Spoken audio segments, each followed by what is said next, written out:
Hi everyone, welcome back to Misinformation in Science and Society. Here to listen, not to judge. I'm your host Annie, and today with us we have Saurabh Shukla. All right, so could you please just briefly introduce yourself a little bit and what you do? Hi, Annie. Good to be on your channel. I'm Saurabh Shukla. I'm the founder and editor-in-chief of Newsmobile. We are a fact checker and an independent digital media company based out of US, India, and Asia Pacific and Singapore. We have debunked a lot of misinformation every month. My team actually pulls down millions of pieces of misinformation from the internet. And we're proud that we're happy to collaborate with youngsters like you to make sure that the scourge of misinformation is removed, because that's the biggest challenge before any democracy today. Yeah, happy to answer your questions. Absolutely. So, obviously you chose this career because you think truth is important. Um, so why do you think truth is so important, and why do you think misinformation is like such a big issue, especially right now? I'll tell you the reason why truth, I feel, and maybe when I was your age, I was taught by my parents even earlier that truth is something which is symbolizes you as you grow up, should be in the ethos. And I think that should be defining everybody today, because Mhm. there's so much of lies all over by various vested interests that truth becomes even more important. You have to make sure that uh, whatever you're doing in life, truth should be at the basis of what you do. And especially in a digital world with so much of flow of information happening, unless you have people consuming trusted information, you can't have you do have a lot of challenges, especially for democracies which struggle with a lot of misinformation, disinformation, and half truths being spread by vested interests. Hmm.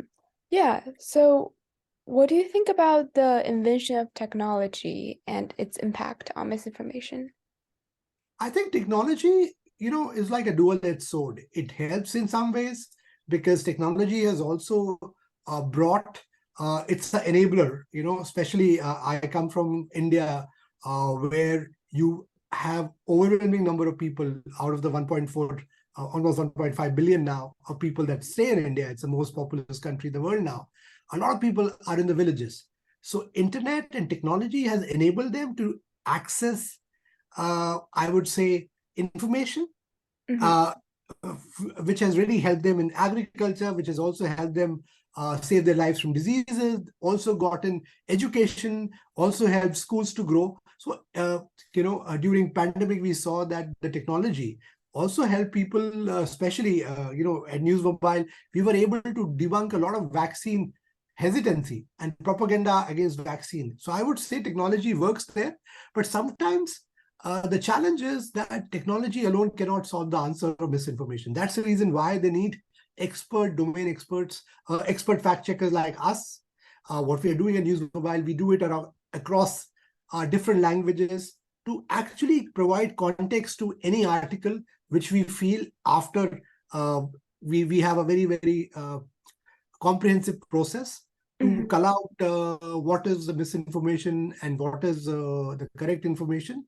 And after that, we then use technology to amplify it. But sometimes the challenge becomes is because if there is a fake post, because of technology, it can also go viral very fast. So that's the reason why it's in the interest of everybody, whether it's big tech companies, schools, education institutions, states, counties, federal government, to make sure that we work together. They work together with fact checkers to remove any misinformation which impacts people, and especially young people can really fall prey to that. Yeah, absolutely. So you obviously like encounter a lot of different types of misinformation. What would you say is like the worst like type of misinformation? Like about what? Or like yeah, is there like a specific? Yes. My yardstick, when we choose, so we have to prioritize, Hmm. when every day when I talk to my team of fact checkers, around the globe, I have one advice for them, and in my review meetings, that prioritize something where you see imminent harm, whether it's loss of life, whether somebody can can really not get proper diagnosis because of health misinformation, or now climate misinformation is there. So wherever there's a likelihood of that happening, imminent danger, we focus on that. That can be an area where it can lead to communal or racist or racial tensions, right? So we will focus on those kind of misinformation first, and then obviously address others. That's a priority that we attach to. Yeah, that makes a lot of sense. And so how what's like the process uh of like the work that you do? So, I always believe, and I've been an investigative journalist for many years now. I've always felt that the real investigative journalism today is fact checking, but it has to be done in a very comprehensive manner.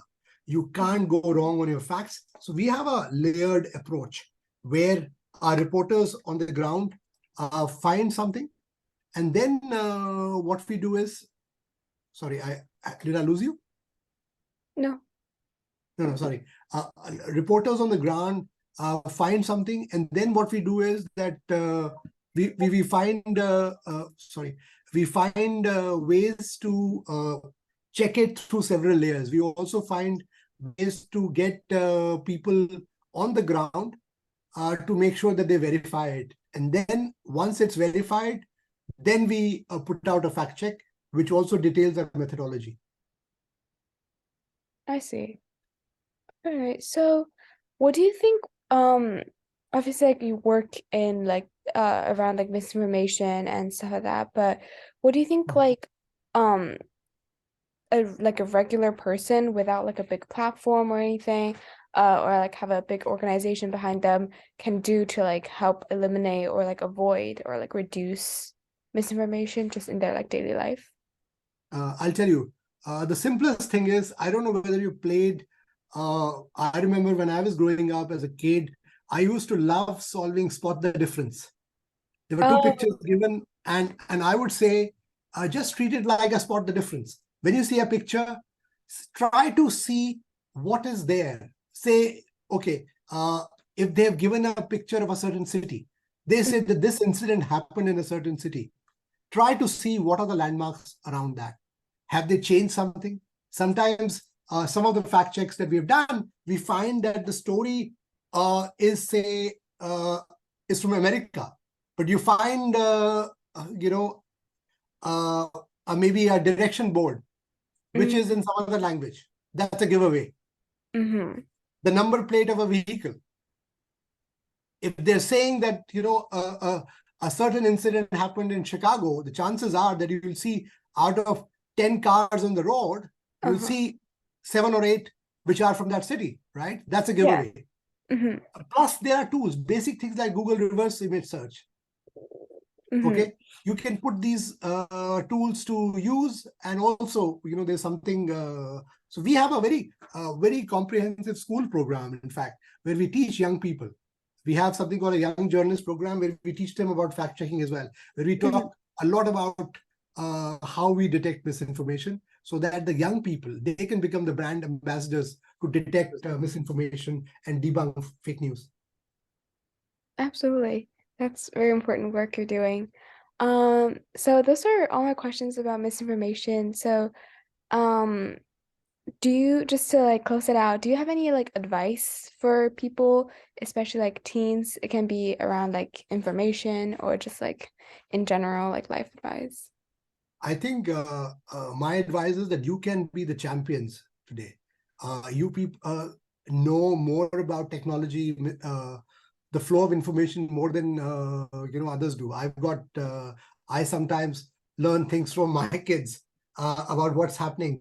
So Mm-hmm. I would say you should go and sensitize people in your environment. You should do that in your school about how do you detect what's fake or not. Also, please go to, I want to convey through you to your friends and people who are watching it, please go to Newsmobile fact checking page. We have a list of fact checks, and do spread it, because what happens is a lot of these fake posts keep on resurfacing. So you Mm, do also have a responsibility as a student, as a young person who believes in curbing misinformation, to go ahead and spread it. That's very important, because then you're making a larger impact on society. for sure. All right, thank you for that, and thank you for this. It was really great talking to you, and I learned a lot of new things, and yeah, Thank you, Annie, and all the best. And we need more young people like you to be the champions to curb misinformation. And we at Newsmobile will always value young people like you to join and support us. Thank you so much. thank you. I really admire the work that you're doing, Thank you. and I'm really inspired. So, all right, have a great rest of your day.